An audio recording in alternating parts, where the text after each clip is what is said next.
হজৰত আজানপীৰ দৰগাহ পৰিচালনা সমিতিৰ উদ্যোগত আজি শিৱসাগৰৰ প্ৰেছ ক্লাবত জিকিৰত মানৱতাৰ শীৰ্ষক এক অনুষ্ঠান অনুষ্ঠিত হয়। উক্ত অনুষ্ঠানটোত উদ্বোধন কৰে বিশিষ্ট বুৰঞ্জীবিদ শ্ৰীযুত জিতেন বৰপাত্ৰ গোহাঁই। উক্ত অনুষ্ঠানত নিৰ্দিষ্ট বক্তা হিচাপে উপস্থিত থাকে জগন্নাথ বৰুৱা মহাবিদ্যালয়ৰ অসমীয়া বিভাগৰ সহযোগী অধ্যাপক ডক্টৰ ছেলিম আলী আহমেদ ডাঙৰীয়া। আজিৰ এই অনুষ্ঠানত সমাজকৰ্মী আৰু হাৰুন আল ৰছিদ, জ্যেষ্ঠ সাংবাদিক মনিৰুল ইছলাম আৰু শিৱসাগৰ বাণিজ্য মহাবিদ্যালয়ৰ অধ্যক্ষ সৌম্যজ্যোতি মহন্ত উপৰিও শিৱসাগৰ জিলাৰ সমাজ জীৱনৰ বহু গণ্যমান্য ব্যক্তি উপস্থিত থাকে। বৰিসাগৰ প্ৰসাদ মালিৰ ৰিপৰ্ট সংবাদ 365।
আমাৰ মাজত কোনো ভেদভাৱ নাই, আপোনালোকেও আপোনালোকৰ মাজত কোনো ভেদভাৱ নাৰাখি আজি আমি একেলগে গাওঁ আহকচোন।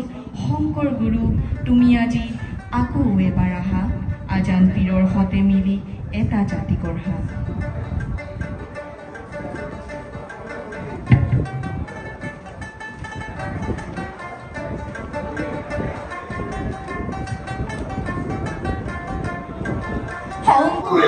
হজৰত আজানপীৰ দৰগাহ পৰিচালনা সমিতিৰ উদ্যোগত জিকিৰত মানৱতাবাদ শীৰ্ষক এক অনুষ্ঠান অনুষ্ঠিত হৈছে শিৱসাগৰ প্ৰেছ ক্লাবত।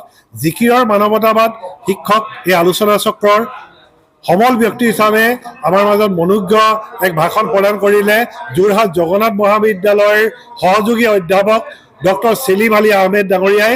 ছেলিম আলী আহমেদ ডাঙৰীয়াই মনোজ্ঞ ভাষণ প্ৰদান কৰাৰ এই অনুষ্ঠানটোত উদ্বোধন কৰিলে, আজি আলোচনা চক্ৰ উদ্বোধন কৰিলে বিশিষ্ট বুৰঞ্জীবিদ জিতেন বৰপাত্ৰ গোহাঁই ডাঙৰীয়াই। আৰু এই অনুষ্ঠানটিত আলোচনা চক্ৰৰ সঞ্চালনা কৰিলে হজৰত আজানপীৰ দৰগাহ পৰিচালনা সমিতিৰ সভাপতি হাৰুন আল ৰছিদ ডাঙৰীয়াই। আৰু এই আলোচনা চক্ৰত বিশিষ্ট অতিথি হিচাপে ভাষণ প্ৰদান কৰি নৱপ্ৰজন্মৰ মাজত আজানপীৰৰ জিকিৰ জাৰিৰ প্ৰসাৰ আৰু বৌদ্ধিক যি মানৱতাবাদ তাৰ ওপৰত বক্তব্য দাঙি ধৰিলে আমাৰ বিশিষ্ট নিবন্ধকাৰ শিক্ষাবিদ ডক্টৰ সৌম্যজ্যোতি মহন্তই। আজি অনুষ্ঠানটো আমি শিৱসাগৰ প্ৰেছ ক্লাবত নৱপ্ৰজন্মৰ মাজত আজান ফকীৰৰ প্ৰচাৰৰ কাৰণে অনুষ্ঠিত কৰিছোঁ।